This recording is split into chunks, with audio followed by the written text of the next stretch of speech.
So, Eros and Agape, a critique of Anders Nygren.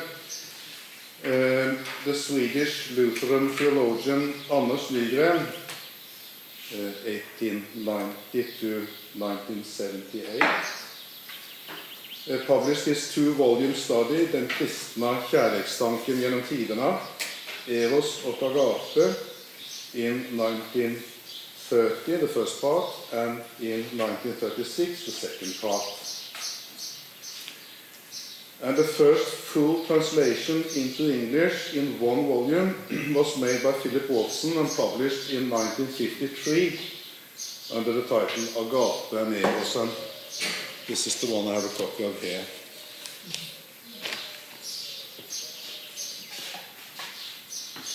However, a first English translation was made already in the 1930s, as far as I understand. And the book is translated into several languages. It was published, for instance, in Germany already in 1930, first part, and 1937, the second part. Nygren's work has been extremely influential. It seems that the distinction he works out between Eros and Agape has been received in several circles almost as a kind of dogmatic truth. The impression is, for instance, from a Norwegian point of view, that the distinction is generally taken for granted. This can, for instance, be seen in the anthology, this one, published by Tore Foss and Egil A. Wyller in 1974, Den platonske kärlekstanken genom tidene, The Platonic Conception of Love Through the Ages, where it is said that agape is the Christian concept of love.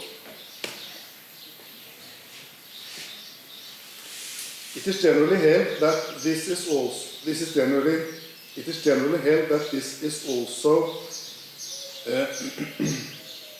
that this is so. Yeah. It's generally held that this is so also by people who never heard anything about Anders Nygren. One even gets the impression that such an influence is almost found globally. However, not all Christian churches and traditions are particularly happy with Nygren and his results and their influence. This goes without saying, I suppose, if we consider that according to Nygren, the Christian concept of love, or agape, is best understood by St. Paul and Martin Luther.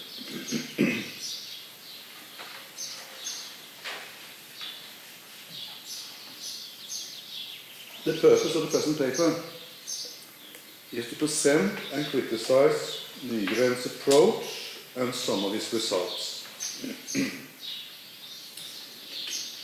First, we shall take a look at his method and the way he describes Eros and Agape, and then I shall try to make some critical remarks. It is, as a matter of fact, not particularly difficult to identify Nygren's results. However, his method has some quite ensnaring features, and it's important to shed some light on this before we look at the outcome. Nygren's approach is from the point of view of what we call motive research, motivforskning, motive research. And the idea is to recover and investigate historically central motives of Christian theology.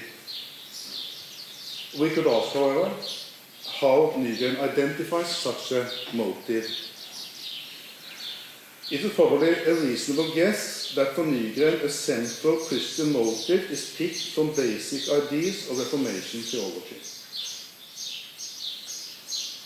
And his idea, subject is the idea of love.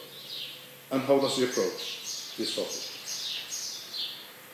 One does not have to read a lot in the first part of the book, which is, I think is the most important in a sense, in order to see quite clearly Nygren's approach.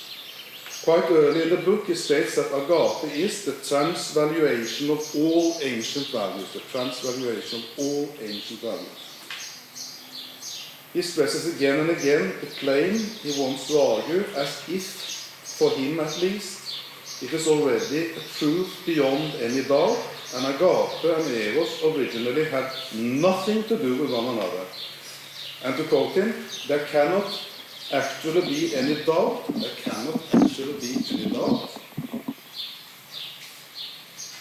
that eros and agape belong originally to two entirely separate spiritual worlds, between which no direct communication is possible. No direct communication is possible. If you do not see this, the reason is probably that we are caught in one or two influences, he says. On the one hand, there is a more than 1,000 years old tradition that tells us that eros and agape should be connected with one another. And then he has the Christian tradition in mind. On the other hand, there is the problem of language. Eros and agape are Greek words that we translate with one modern term, such as love, or Liebe in German, or kjærlighet in Norwegian, etc. Leading us to believe that behind them both there is one and the same basic reality. One may come to think of them, as one often does, as two expressions of one and the same basic power. Nygren, however, denies strongly that they originally had anything whatsoever to do with one another. We must ask them, how on earth could they be compared? Why should we ever think that an option?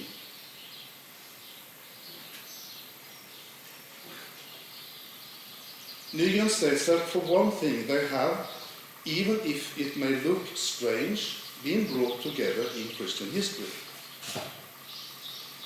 And he recognizes that in itself to be enough for making a comparison. But how should such a comparison be made? And then he suggests that eros and agape may be confronted in one or three different ways. First, one may focus on the distinction from a linguistic point of view. It can hardly be a coincidence, he says, that the New Testament uses the term agape and avoids the term eros. So why is that? However, Nygren remarks quite reasonably that what matters is not general philological sense of terms, but, to quote him, the special content which creative minds have filled them with, which I like a lot, because he is able to make a distinction between term and concept, which not all scholars, unfortunately, are able to. But this is something that philosophers are drilled in, of course. On the other hand, it seems to me that when he comments on Dionysius the Areopagite, he just blurs the distinction completely. So he hasn't learned, in depth, it seems. And then the second option, maybe we should work with two independent historical conceptions. However, since these two concepts lack connection with one another, there will be no common point of comparison. And I quote them again. Platonic, eros, and Pauline agape have, so to speak, no common denominator. They are not answers to the same question. And then we come to the third option,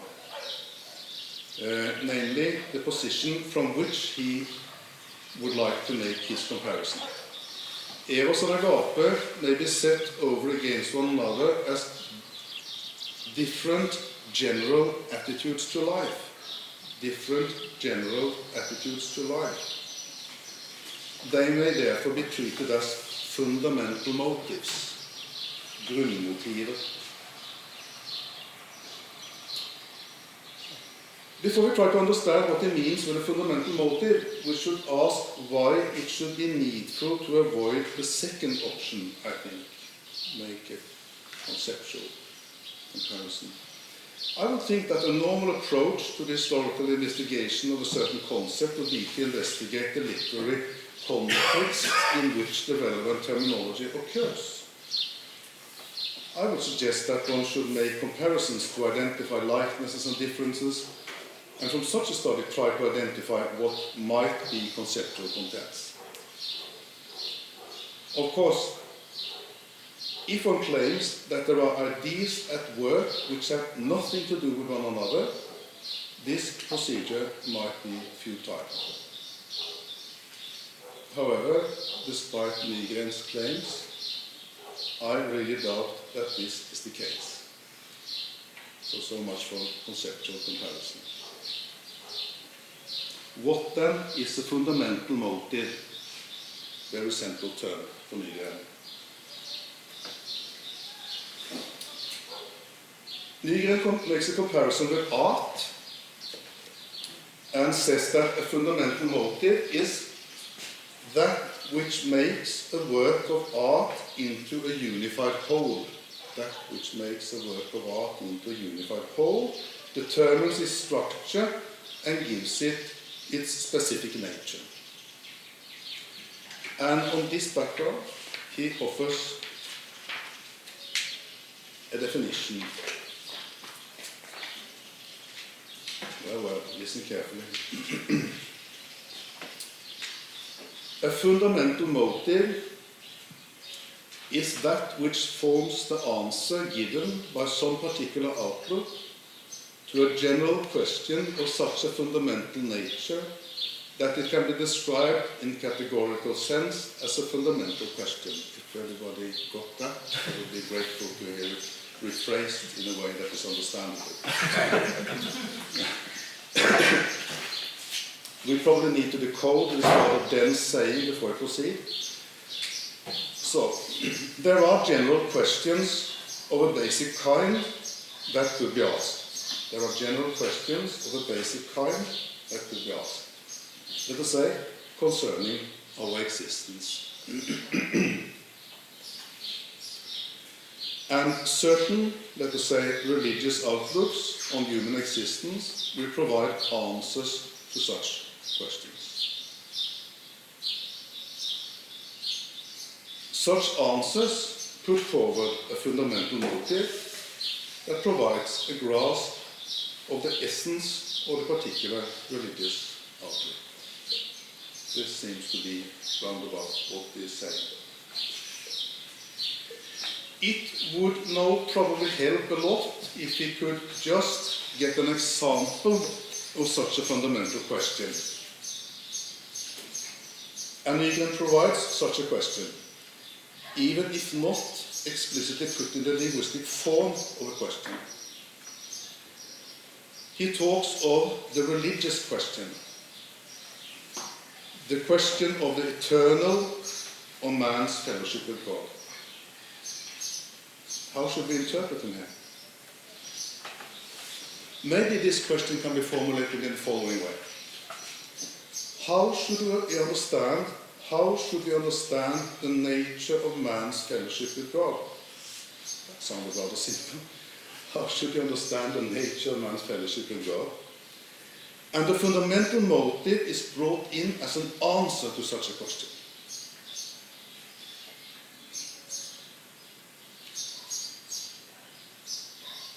At this point, Nygren says that the sense of the question obviously varies according as the center of gravity in the religious relationship is placed in man's ego or in the divine. In the former, placed in man's ego, we get an egocentric. In the latter, placed in the divine, we get a theocentric religion. Then he claims that it is in Christianity that we first find egocentric religion essentially superseded by theocentric religion. The first time. Christianity will provide a theocentric answer to the question, what is God? With the Johannine formula, God is Agape.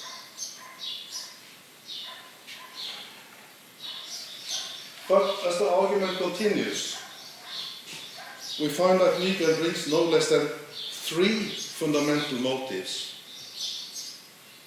into the discussion, namely the Eros motive, the legalistic motive, and the Agape motive.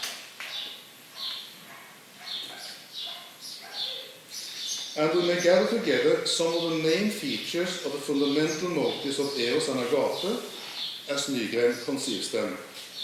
So I made certain small summary here. Eros is acquisitive, desire and longing. It's man's way to God. It's man's own effort and assumes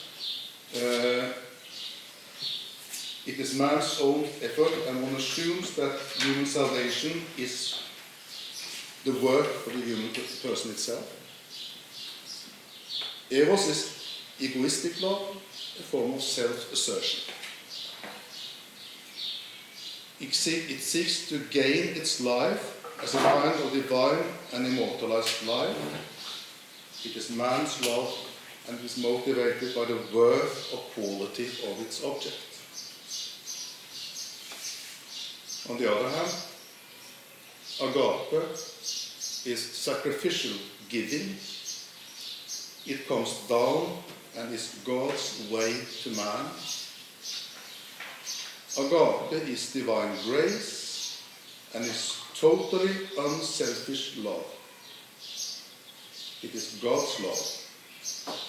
Agape is not motivated by any worth or quality of its object. That is rather dramatic in my view.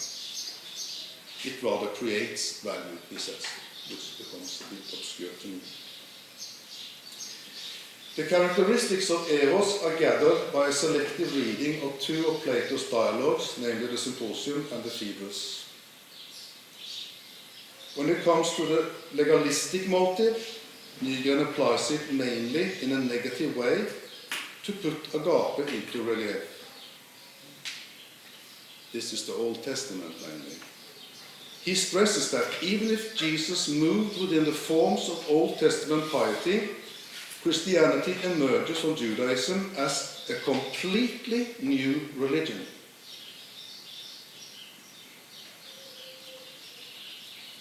He quotes the Gospel of Mark and says, I came not to call the righteous but sinners, says Jesus, and with these words he turns the entire scale of Jewish values upside down. Nygren presents the basic motive of the Old Testament of the Jewish religion in the following way. Quotation. God's love is shown to be noted to them that fear him. It is shown to the righteous, not to the sinners. End of quote. As a matter of fact, even if Nygren says that Christ moved within the forms of Old Testament piety, he describes Jewish religion in a way that tears apart the Old and the New Testament as if they have nothing in common.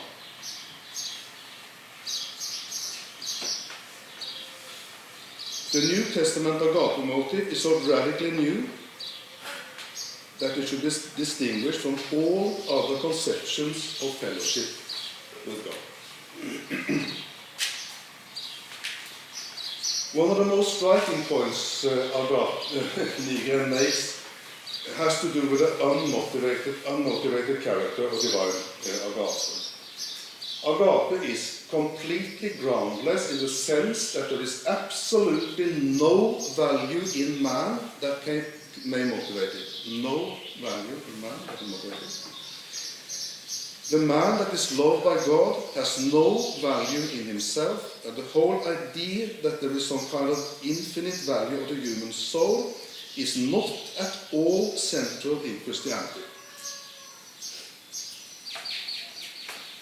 From the side of man, there is no way that leads to God.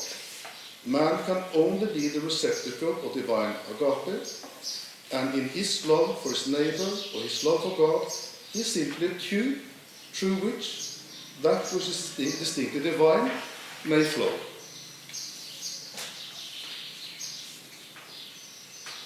This love contains nothing that is human.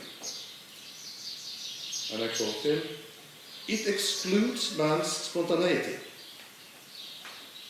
inasmuch as it is God's agape that has chosen him and made him a slave of God, so that he cannot be said to have anything he can call his own in relation to God.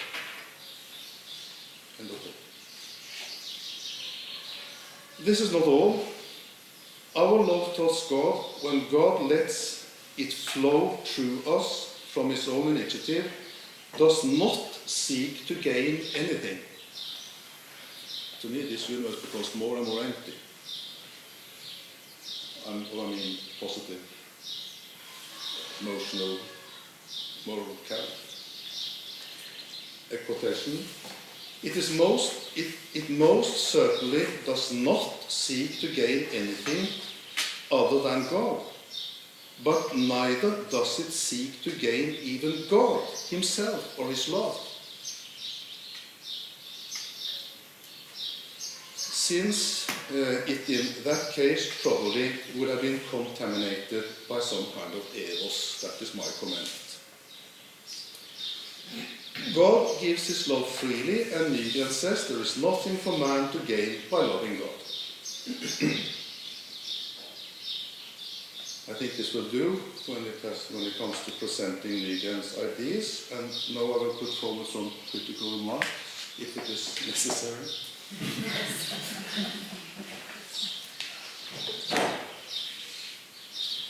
First, I should like to ask about the methodological character of Nygren's fundamental motives.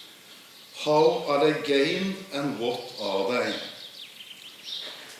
Nygren says that the collection of a vast material from different religions will be of no use for comparison if a particular belief or a certain practice is not interpreted in connection with the basic idea of a particular religion. But how then do we get hold of this idea? Nygren stresses that we cannot get hold of it from analysis of singular religious data, which may be arranged in different patterns, so that we cannot be sure of having understood any of them, since we lack the principle that connects them. And the search for such a connecting link, is, according to Nygren, no less an empirical research than is the investigation of disconnected religious phenomena. Well, it depends on what it means by empirical, I think. However, since the connecting principle is not to be found among the comparative elements themselves, one gets the impression that it originates with some kind of intuition.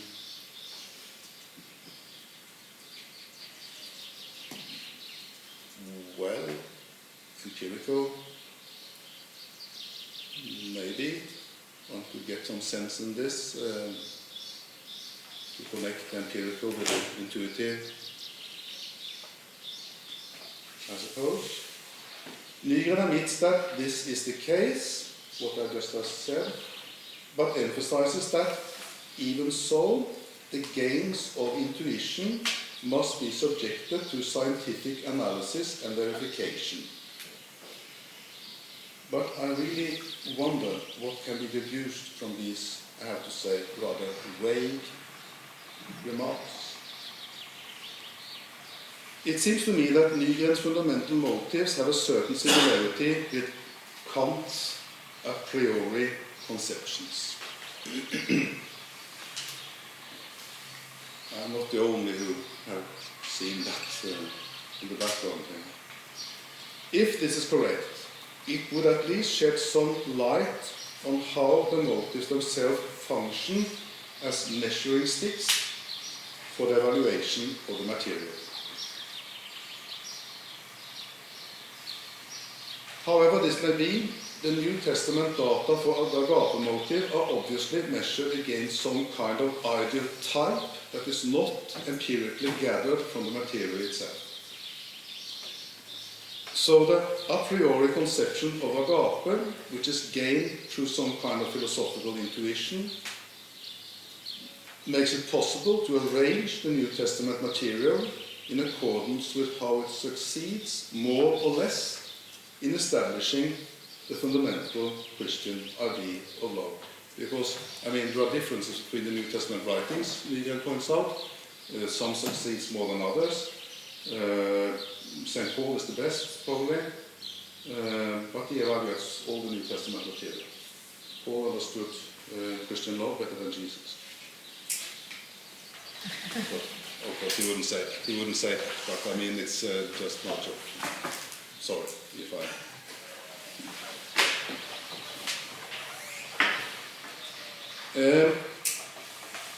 but there seems to be some kind of ideal type which gets filled with some kind of filter, probably, for a lot of New Testament sayings, somehow, and which eventually is gathered together as what Nygren conceives as the typical Christian concept of love.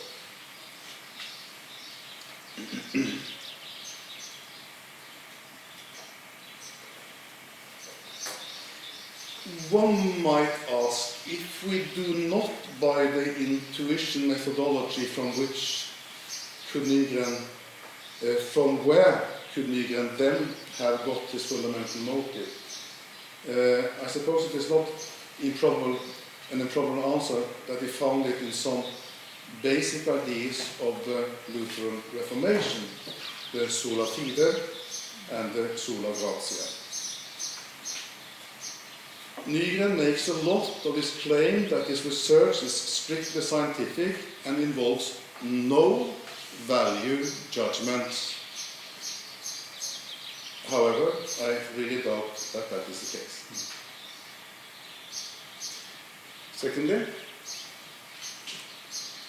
the dramatic emptying of man, and by implication creatures in general, of value, seems to indicate a lack of any positive appreciation of the created world as such. There seems, I have to say, to be a complete lack of interest in any other creatures than man. The words of Genesis 1, and God saw that it was good, has no place in Nygren's doctrine. There is a complete lack of any sense of the doctrine of creation. Christianity seems just to pop up at a certain stage in history without any precedent. If the God of the Old Testament is still to be conceived of as the God of the New Testament, it also looks as if this God almost at a sudden changed his mind and dropped the legalistic project in favor of the project of agape.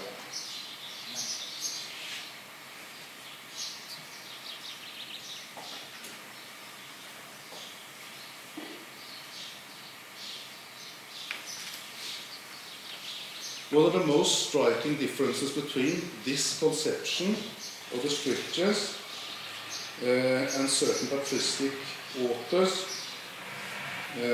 may be found in the fact that for thinkers like Origen, Athanasius, Dionysius, Maximus, the scriptures should be understood from the point of view of an overall or covering hypothesis. It is the same divine agent that works both in creation and salvation.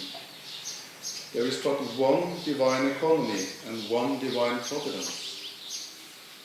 The symbol of faith, the creed, gives the ancient expression to such a hypothesis.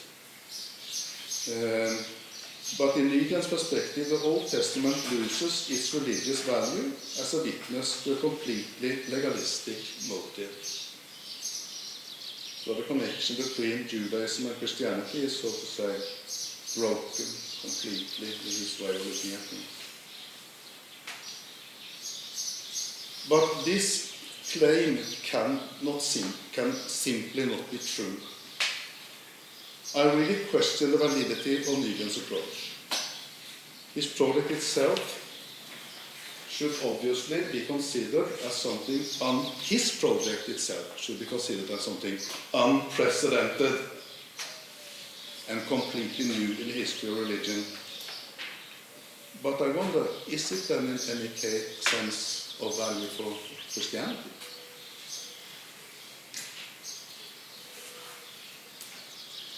Thirdly, there is something rather disturbing about Nygren's Christology. What exactly does the relation between the Father and Jesus amount to? One could of course say that the New Testament is not that clear when it comes to Christology. Movements like the Arian and the Anomian in the 4th century can be understood as interpretations of a not that clear New Testament text, or I would say biblical text. On the other hand, in regard to this, I should like to challenge the value of Nygren's investigations for the historically existing Christian church, since the scientific isolation of the New Testament text from the natural context of the historical church may result in quite arbitrary conclusions, also from a scholarly point of view. Further, if Nygren's Agape originates in his appreciation of certain central elements of the Lutheran Reformation, one might wonder why this particular piece of dogmatic theology may be turned into a fundamental motive in ancient Christianity, while a clearer grasp of Christology does not.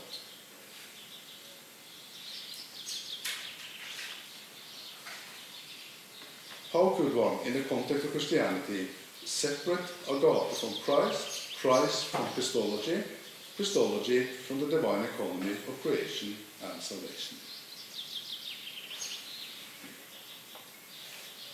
Fourthly,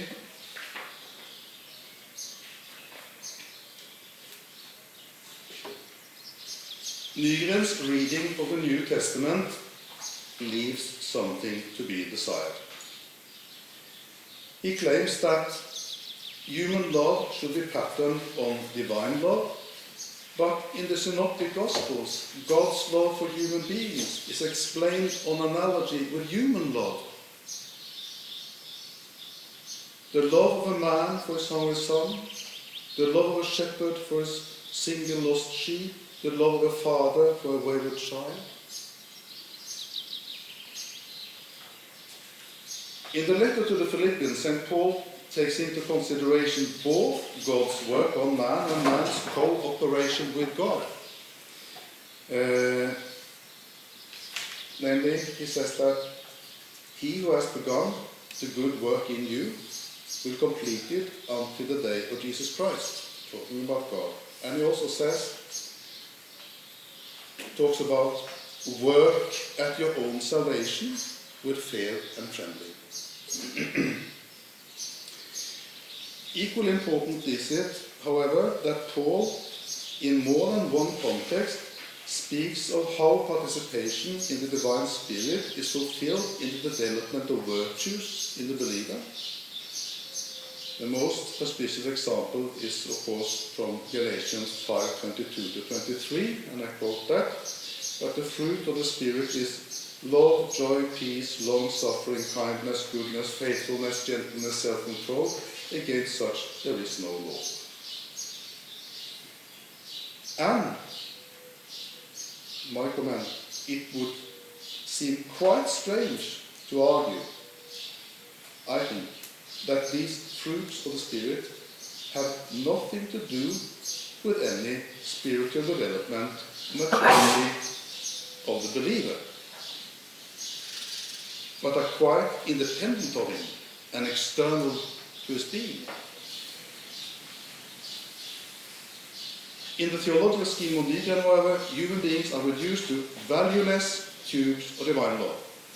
The creature cannot contribute anything, and it is indeed a miracle that one can receive grace at all if there is nothing in the creature that can establish a connecting point with God.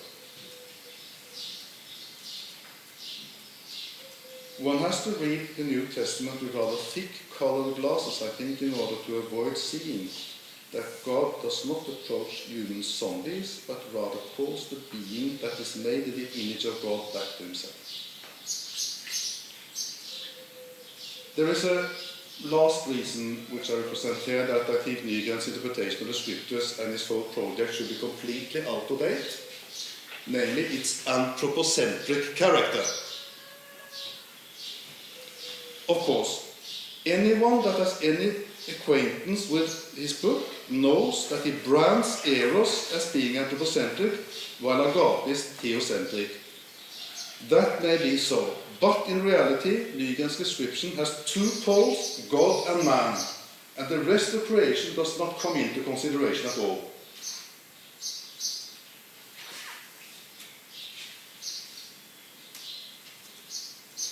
Like man, the rest of nature is probably completely without any value in itself. Yes, it is surely valueless to an even larger degree than man is. This point of view is obviously out of pace with several places in the scriptures where the created world is appreciated both because God made it, but also because of the divine purpose of transforming it. A motive that is well known also from patristic thought. I mean, in the New Testament, in read, for instance, the Romans chapter 8, or the first chapter of Ephesians. It should be quite clear that today one should rid oneself of the kind of purely God-man-centered theology and take serious the scriptural passages that speak of the natural world, its creation by God, his ownership of it, and how he works for its transformation. It is probably reasonable to claim that there is a Christian concept of love. However, it cannot be identified with the concept worked out by Nygren in his famous book. The way to grasp this idea of love should go through the ancient Christian sources, I think.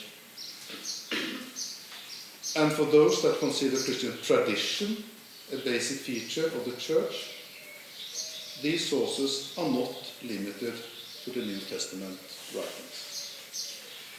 Thank you.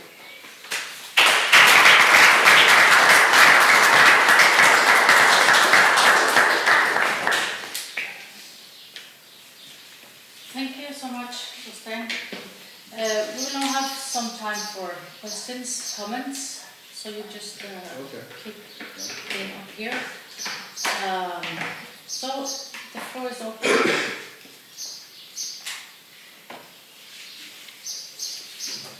Yes?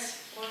Just a brief remark from the point of view of a sociologist studying the more or less implicit practical theology of in Protestant countries today. I think that this implicit practical theology has departed quite a lot in recent decades from Nygren's very Reformation-inspired dichotomy. I think there is a more optimistic anthropology. Together with some colleagues, I've, for instance, done some studies of preaching in summer camps for Christian young people, and the main message now seems to be that you are a very valuable person and God loves you. There's no contradiction between to have faith in oneself and to have faith in God. And this happens not least actually in organizations with a rather conservative Protestant self-understanding. So it's just a sociological comment from the side, so to speak. I'm quite sure that you're right. Thank you. It was a great lecture. And I can feel that you're not within on one of the most problematic parts of the Protestant tradition. And I also think that Nygren's work, you read it as a theologian and also as a philosopher in a very competent way. My question is whether it is, as far as you see it, parallels to the theology of Karl Barth, who is not a Lutheran, but this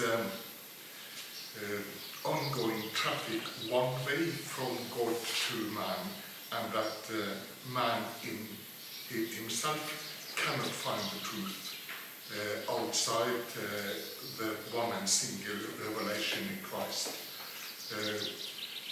Which this was the position of the younger part, a little bit more nuances in the older part, but it was a position which was impossible to bring into a society with different religions, different worldviews, this very, very pessimistic anthropology.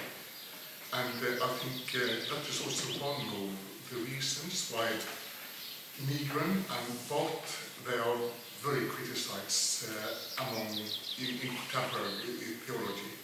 It doesn't function. And the critics from liberation theology and from feminist theology are directed very much to Nygren, Christina Grenon in Sweden, for example, and also towards Barth. Do you think it is a parallel between these two elephants, Nygren and Barth? You are the person to comment on that, or I'm not. No, because I don't know Protestant theology that well. I read a bit about Barth, but and I know also all the important discussion between the wars about whether there was any contact point in human beings for divine grace and things like that, which are very important and very interesting. But you know a lot more about that than I do. I have a question. Two. First, do you think that the printed Eros is not mentioned in the New Testament meant much to Nygren? It is in Plato, and then there's and of course Plato has not God, so it comes from the man. So you think it could be a reason for him not to wanting to having such a negative view of the whole concept, and not seeing that it could, as we know from the tradition, it's a part of also spiritual.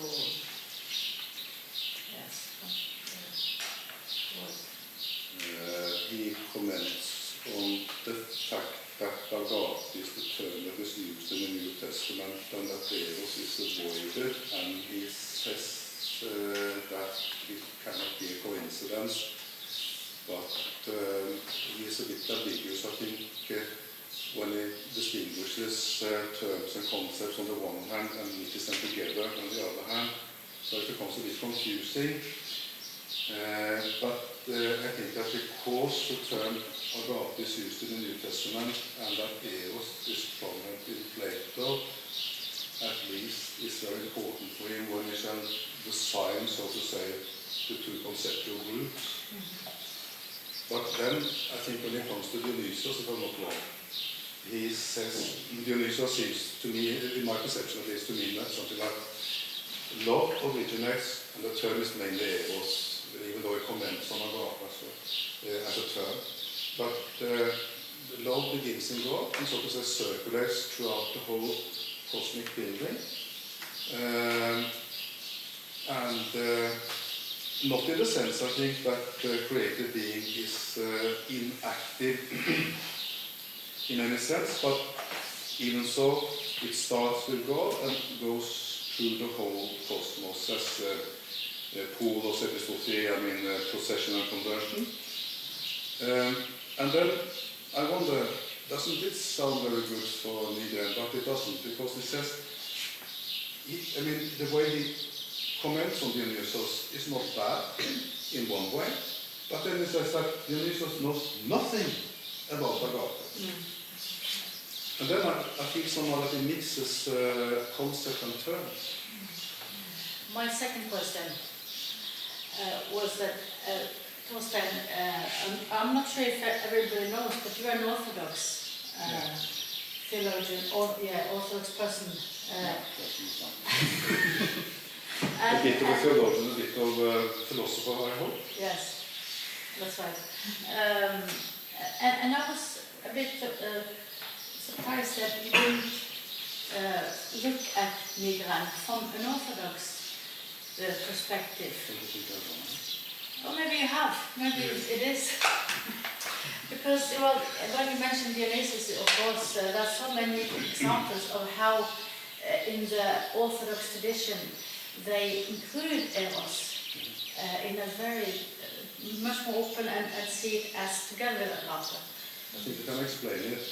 The book has two parts, or the work has two parts, and I feel somehow that the shorter first part of it is very important, because then the whole so to say, philosophy or the methodology of Nygren is put forward, and it is very ensnaring. If you start reading it, somehow you are catched by the way he presents things, and suddenly you are in a whole Nygrenian universe in which Eros and Agape are split. It seems so reasonable. So somehow one has to criticize his methodology. And the second larger part is lost on church fathers, and I had the idea that I should say something about Maximus and Dionysius, for instance. But then I found that it was enough, so to say, to try to say something about the first part. Fine. More questions? Comments? I have many comments, but I have a half hour to say that. I have many comments, but I have a half hour to say that, so I'll get through it. So, maybe Yeah. what is your first name? Can you say your first name again? Vladimir. Vladimir. Well, thank you very much for your paper. I just pick up 2 points. One is the influence of Lutheran Reformation, and you mentioned also Kant in connection with a priori judgment. But I'm curious, but now I've tried to put some Orthodox thinkers in the whole picture, because you also can find in Solovyov pretty much the same view on Eros. Of course, he's not drawing on biblical tradition. He's much more in Platonic tradition and Plato, but he's distinguishing, and he's taking Eros as also, in some sense, anthropocentric love. That it's not this lavage like a lofty desire, and but in some sense. What do you think is there? Because of course you cannot accuse Solovyov of being influenced by Lutheran Reformation. But do you think that maybe Kant could be the same inspiration? When it comes to love, I really doubt it. I think that it is more the methodology. I mean, when Nygren says that there are 3 possible ways of approach, I mean, linguistic, conceptual, or multiple search. And when he avoids the first 2 and argues with this multi-research, that is the connection in which he seems to come close to a kind of Kantian transcendental approach, so to say, to ideas. I mean, it seems that there's some kind of almost categorical form, in the sense that is conceived and then filled in with empirical content. But is there much on love in Kant? I really don't know. should be, I suppose. Yeah, he says at least that he comments on the commandment. I mean, love of God and your neighbor. Nobody can command anybody to love, but it has a general meaning in the moral universe that we can have, so to say, love means to treat someone in a decent way according to the categorical imperative, I suppose. No, counterfeit is that what is meant by love, properly speaking, is treating somebody else as an end in themselves, and not using the means for something else. And that distinction is I think that distinction is a very nice that Nygren is saying. Nygren regards Eros as a way of using somebody, or using somebody for your own purposes. I found that Nygren, your papers were fascinating because he actually infuriated to try and pin him down. He keeps on shifting off onto another ground, another way of thinking about it. Before he got to the end of the sentence. But part of his contrast in Eros and Agape is that, isn't it, that Eros is self-centered. Eros is love for your own purpose, whereas Agape is completely non-self-centered. Now that distinction, you can see that distinction. I mean, you can see that distinction in Kant. There comes a question because people are Agape to make that distinction. And surprisingly, that's Slovlov. Yes, Slovlov disagrees with Plato, but not on these grounds at all. It's nothing. It's an entirely different approach. And exactly, I think it's quite likely we'll go to the whole this week and not actually get to Slovlov's point.